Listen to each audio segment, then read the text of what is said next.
Hello, second graders. Chapter 7 of The Chocolate Touch. So he was out at recess and Susan is not happy with him. John is getting a little bit tired of everything tasting like chocolate and no one believing his story. Let's see what happens.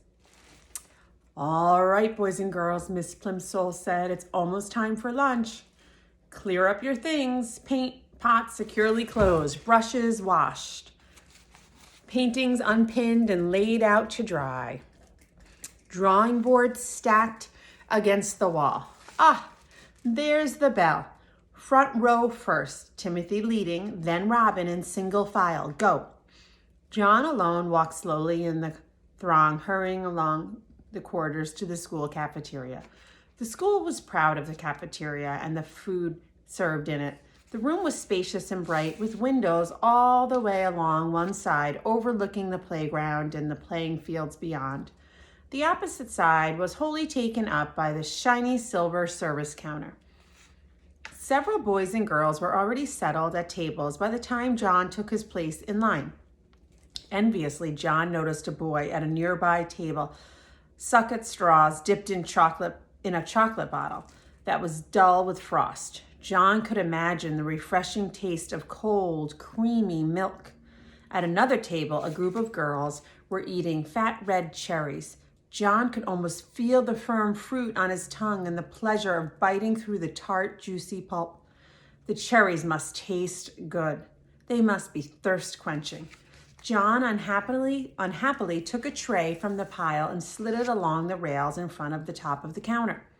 He put a paper napkin, a glass, and a gleaming spoon, a knife, and a fork on the tray. It seemed hardly worth the while, but he felt that he might as well try the food and drink. Perhaps if I eat a different way without letting anything touch my lips, he muttered, my lunch won't all change to chocolate. He was not very hopeful. What? Asked the boy standing next to him. Nothing, John said. I thought I heard you say something about chocolate. The boy said, I hope this is the day for chocolate cream pie, he added. That'd be super. On chocolate cream pie days of the past, John had been known to skip the main course so that he might spend all his lunch money on dessert.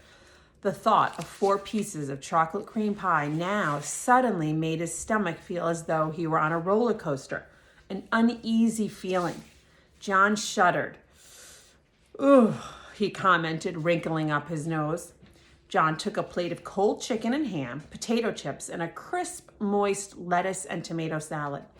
The white of the chicken, the pink of the ham, the gold of the potatoes, the pale green of the lettuce, and the red of the tomato looked delicious.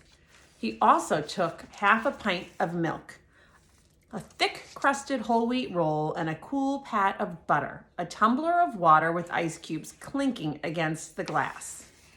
Here's the picture of his lunch. And a dish of fresh fruit, slices of orange and grapefruit, bananas, and grapes. John's tray was loaded with just the sort of meal his mother was always trying to persuade him to eat. Until today, John had always thought it was a pretty dull to eat sensible things when there were sweeter food and drink to be had. Today, however, the sensible things looked the most appetizing and his mouth began to water in its new sticky way. John paid for the lunch with his money his mother had given him, went to an empty table and sat down. His fingers trembling slightly with eagerness, he cut a slice of lettuce. His fork went through the leaves with a promising crunch. He stuck the prongs of the fork into a mouth-sized piece of lettuce and carefully inserted it into his mouth. The lettuce didn't touch his wide-stretched lips. John's teeth came together in crisp layers of sweet chocolate. He took a small piece of potato chip, tilted back his head until he was looking straight up at the ceiling, and dropped the morsel straight down into his throat. He felt it go down, a sharp fragment of sweet chocolate. He tried the milk, the ice water, the fruit.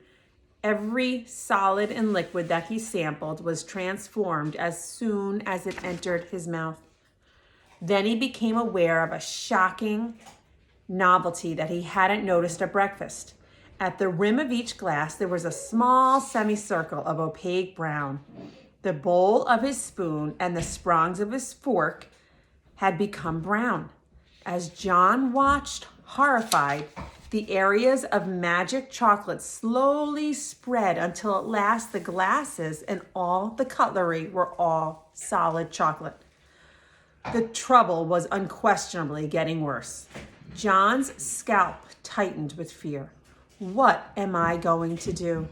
He asked himself miserably. Oh dear, what is going to happen to me? Leaving his tray of chocolate food and drink and utensils, John stumbled away from the cafeteria and out to the playground. And that's the end of chapter 7. We've got about four more left. What do you think is going to happen next? Tell someone at home. Bye.